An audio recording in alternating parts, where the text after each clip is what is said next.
सबको जय यीशु।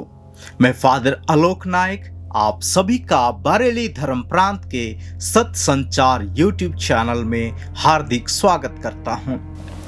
आज हम एक अत्यंत महत्वपूर्ण दस्तावेज देई वर्बुम पर चर्चा करेंगे, जो द्वितीय वेटिकन परिषद के प्रमुख दस्तावेजों में से एक है। यह दस्तावेज ईश्वर के दिव्य प्रकाशना और बाइबल के महत्व को समझने में हमारी मदद करता है। इस जयंती वर्ष 2025 की तैयारी के संदर्भ में संत पिता पोप फ्रांसिस हमें प्रार्थना और चिंतन के साथ इस दस्तावेज पर अत्यंत ध्यान देने के लिए आमंत्रित करते हैं, ताकि हम इसे अपनी विश्वास और जीवन में सही रूप से लागू कर सकें। तो आइए इस दस्तावेज को गहराई से समझते हैं। सबसे पहले आइए समझते हैं देई वर्बुम का मूल अर्थ। देई वर्बुम जो लैटिन भाषा का शब्द है, जिसका अर्थ है ईश्वर का वचन। यह दस्तावेज बताता है कि ईश्वर अपने वचन के माध्यम से मानवता के साथ संवाद करते हैं और उन्हें मुक्ति की योजना में शामिल करते हैं।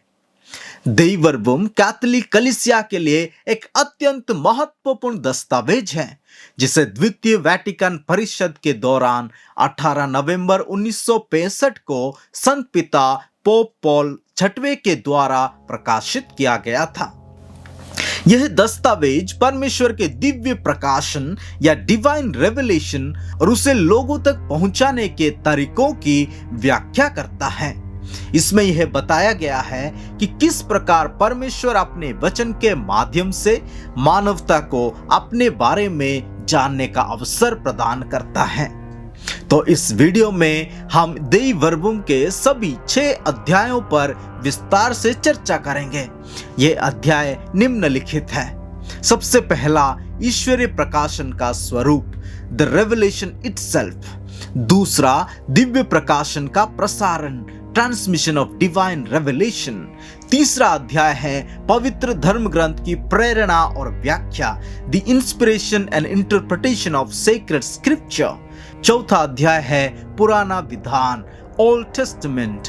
पांचवा अध्याय है नया विधान, न्यू टेस्टामेंट। एंड छठा और आखिरी अध्याय है कलीसिया के जीवन में ईश्वर का वचन, the role of sacred scripture in the life of the church. तो आइए अब हम इन अध्यायों पर गहराई से समझेंगे। सबसे पहला अध्याय, जैसे मैंने आपको बताया, ईश्वरीय प्रकाशना का स्वरूप, द रेवलेशन इटसेल्फ। देई वर्बुम का पहला अध्याय बताता है कि ईश्वर ने स्वयं को मानवता के सामने प्रकट किया। यह प्रकाशना केवल शब्दों से नहीं, बल्कि कर्मों के माध्यम से हुई। ईश्वर की योजना यह थी कि खुद को मानव के रूप में प्रकट करें, और यह योजना पूरी तरह से यीशु मसीह में पूरी हुई। यीशु ईश्वर के पूर्ण और अंतिम प्रकाशना है, जिन्होंने अपने जीवन, मृत्यु और पुनरुत्थान के द्वारा ईश्वर की मुक्ति योजना को साकार किया। यह एक गहरी और व्यक्तिगत प्रक्रिया है, जहां ईश्वर अपने प्रेम, शक्ति और योजना को सीधे हमारे साथ साझा करते हैं। ईश्वर का यह आत्म प्रकटीकरण हमें उनके साथ एक व्यक्तिगत संबंध में लाता है, जिससे हम उनकी इच्छाओं और उद्देश्यों को समझ पाते हैं।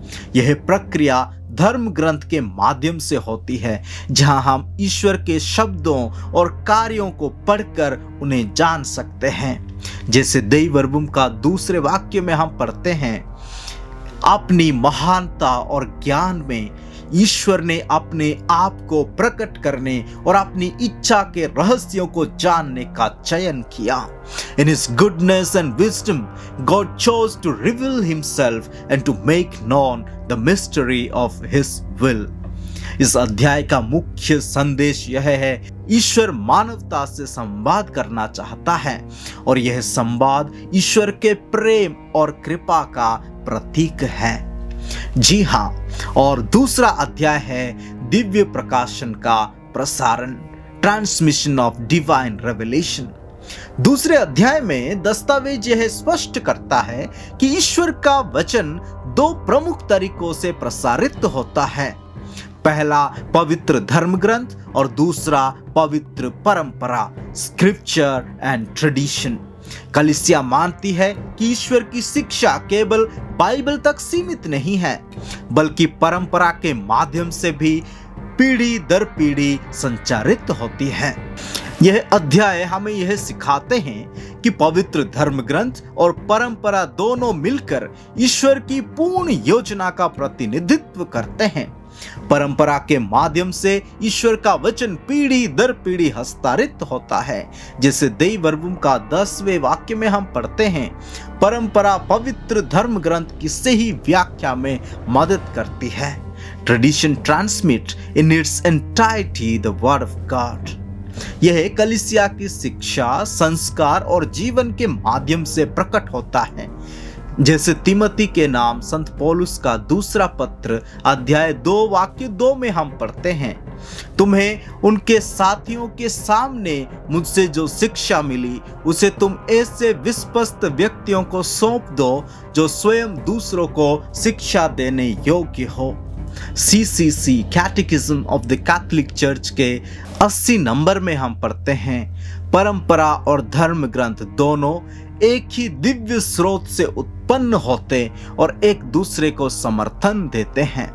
जी हाँ, और तीसरा अध्याय है पवित्र धर्म ग्रंथ की प्रेरणा और व्याख्या, the inspiration and interpretation of sacred scripture. तीसरे अध्याय में चर्चा की गई है कि पवित्र बाइबल को कैसे समझा जानी चाहिए और कैसे व्याख्या की जानी चाहिए। कलीसिया सिखाती है कि पवित्र धर्म ग्रंथ पवित्र आत्मा द्वारा प्रेरित है। इसका मतलब यह है कि बाइबल के लेखकों को पवित्र आत्मा ने मार्गदर्शित किया ताकि वे ईश्वर का सच्चा वचन लिख सके। इसलिए धर्म ग्रंथ को समझने के लिए हमें इन बातों पर ध्यान देने की आवश्यकता है। सबसे पहला बिंदु है धर्म ग्रंथ के ऐतिहासिक संदर्भ को समझना आवश्यक है। धर्म ग्रंथ को सही तरीके से समझने के लिए हमें उनके ऐतिहासिक संदर्भ और समय को जानना आवश्यक है। इससे हमें यह समझने में मदद मिलती है कि लेखक क्या कहना चाहते थे। दूसरा बिंदु है मानव लेखक सच्चे लेखक है, ना कि केवल ईश्वर के सचिव। धर्म ग्रंथों के लेखक ईश्वर की प्रेरणा से लिखते हैं, लेकिन वे अपने विचारों और अनुभवों को भी व्यक्त करते हैं। वे केवल ईश्वर के सचिव नहीं हैं, बल्कि सच्चे लेखक भी हैं। इस बात पर भी ध्यान देने की आवश्यकता है। और तीसरा बिंदु है हमें पाठ के साहित्यिक रूपों पर ध्यान देना चाहिए। धर्म ग्रंथ में विभिन्न साहित्यिक रूप होते हैं, जैसे कि इतिहास, कविता, भविष्यवाणी आदि। इन रूपों को समझकर हम पाठ का सही अर्थ निकाल सकते हैं। दैववर्गम का 12वें वाक्य में हम पढ़ते हैं, धर्म ग्रंथ की व्याख्या करते समय हमें उसकी साहित्यिक विधि और ऐतिहासिक संदर्भ को ध्यान में रखना चाहिए। In interpreting scripture, one must pay attention to its literal forms and historical context. संत पेतरुस का दूसरा पत्र अध्याय 1 वाक्य 20 से 21 में हम पढ़ते हैं, ध्यान से सुनिए। किंतु आप लोग सबसे पहले यह अच्छी तरह से समझ लें कि धर्म ग्रंथ की कोई भी भविष्यवाणी व्यक्तिगत व्याख्या का विषय नहीं होती, क्योंकि मनुष्य की इच्छा से कभी भविष्यवाणी उत्पन्न नहीं हुई, बल्कि पवित्र आत्मा से प्रेरित होकर मनुष्य ईश्वर की ओर से बोला। इस अध्याय का एक महत्वपूर्ण बिंदु यह है कि धर्म ग्रंथों की व्याख्या करते समय हमें उनके संपूर्ण संदर्भ और परंपरा का ध्यान रखना चाहिए। और चौथा अध्याय है पुराने विधान या ओल्ड टेस्टामेंट। यह अध्याय पुराने नियम के महत्व और उसकी भूमिका पर ध्यान केंद्रित करता है। पुराने विधान ईश्वर की योजना और उनके कार्यों का इतिहास प्रस्तुत करता है। रोमियो के नाम संत पौलुस का पत्र अध्याय 15 वाक्य 4 में हम पढ़ते हैं, धर्म ग्रंथ में जो कुछ पहले लिखा गया था वह हमारी शिक्षा के लिए लिखा गया था, जिससे हमें उससे धैर्य तथा सांत्वना मिलती रहे और इस प्रकार हम अपनी आशा बनाए रख सकें। पुराना नियम ईश्वर और उनके चुने हुए लोगों के बीच संबंध की कहानी बताता है।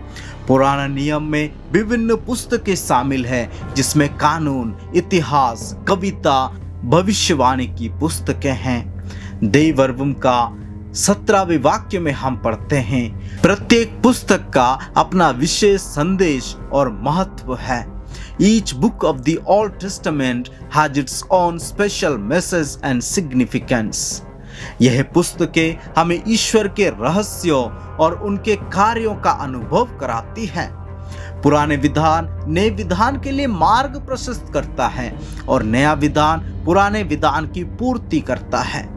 दोनों विधान ईश्वर की मुक्ति विधान का हिस्सा है। इस अध्याय में यह स्पष्ट किया गया है कि पुराने और नए विधान को एक साथ पढ़ने और समझने से ही हम ईश्वर की पूरी योजना को समझ सकते हैं। जैसे कि लिखा है, The New Testament lies hidden in the Old and the Old Testament manifest in the New. नया विधान पुराने में छिपा है और पुराना नए में प्रकट होता है। यह अध्याय हमें पुराने और नए विधान के बीच के गहरे संबंध को बताते हैं। और 5वां अध्याय है नया नियम, न्यू टेस्टामेंट। पुराना नियम और नया नियम मुक्ति के इतिहास को प्रकट करते हैं। पुराना नियम ईश्वर की पुरानी विधान यानी ओल्ड कवेनेंट और उनके कार्यों का वर्णन करता है, जबकि नया नियम यीशु मसीह के माध्यम से नए विधान यानी कि न्यू कवेनेंट और मुक्ति का वर्णन करता है। नया नियम पुराने नियम में छिपा हुआ है और पुराने नियम का सच्चा अर्थ नए नियम में प्रकट होता है। नया नियम पुराने नियम की भविष्यवाणियों और प्रतीकों को पूरा करता है और उनके सच्चे अर्थ को प्रकट करता है। सुसमाचार का विशेष स्थान है जो यीशु मसीह की प्रेरित उत्पत्ति ऐतिहासिक उद्देश्यों को बनाए रखता है। सुसमाचार यीशु मसीह के जीवन, शिक्षा और कार्य का वर्णन करता है, कलीसिया की प्रेरित उत्पत्ति को दर्शाता है। सुसमाचार प्रेरितों के कार्य, पौलुस और अन्य प्रेरितों के पत्र यीशु मसीह के जीवन, उनकी शिक्षा और उनके कार्य का विवरण प्रस्तुत करते हैं। हमें यीशु मसीह के प्रति हमारे विश्वास को मजबूत बनाने में मदद करते हैं। जैसे दैववर्गम का 17वें वाक्य में हम पढ़ते हैं, धर्म ग्रंथ का सारांश और पूर्ति यीशु मसीह है। प्रेरितों के कार्य पुस्तक के माध्यम से हमें प्रारंभिक कलीसिया के इतिहास का अनुभव होता है। यह हमें प्रारंभिक कलीसिया के कार्य और उनके शिक्षाओं का साक्षी बनाता है। पौलुस और अन्य प्रेरितों के पत्र प्रारंभिक कलीसिया को लिखे गए थे, जो उनके विश्वास, शिक्षा और समस्याओं का समाधान प्रस्तुत करता है। जैसे दैववर्गम का 20वां वाक्य में हम पढ़ते हैं, प्रेरितों के पत्र प्रारंभिक कलीसिया की समस्याओं और उनके समाधानों का विवरण प्रस्तुत करते हैं। जी हाँ, और छठा और आखिरी अध्याय है कलीसिया के जीवन में ईश्वर का वचन, the role of sacred scripture in the life of the church. अंतिम अध्याय हमें याद दिलाता है कि पवित्र धर्म ग्रंथ केवल पढ़ने के लिए नहीं, बल्कि जीवन में लागू करने के लिए है। कलीसिया के हर पहलू में ईश्वर का वचन मुख्य स्थान रखता है। जैसे दैववर्गम का 6ठे वाक्य में हम पढ़ते हैं, Sacred scripture is the soul of sacred theology. पवित्र धर्म ग्रंथ पवित्र धर्म शास्त्र की आत्मा है। इस अध्याय का मुख्य उद्देश्य यह है कि हमें पवित्र धर्म ग्रंथों को केवल एक पुस्तक के रूप में नहीं देखना चाहिए, बल्कि उन्हें जीवन का मार्गदर्शक बनाना चाहिए। कलीसिया ने हमेशा धर्म ग्रंथ को ईश्वर के शरीर या प्रभु यीशु के शरीर के रूप में सम्मान दिया है। कलीसिया धर्म ग्रंथों को ईश्वर के वचन के रूप में मान्यता देती है और उन्हें उसी सम्मान के साथ पूजती है जैसे वह ईश्वर के शरीर यानी यूखरिस्त को पूजती है।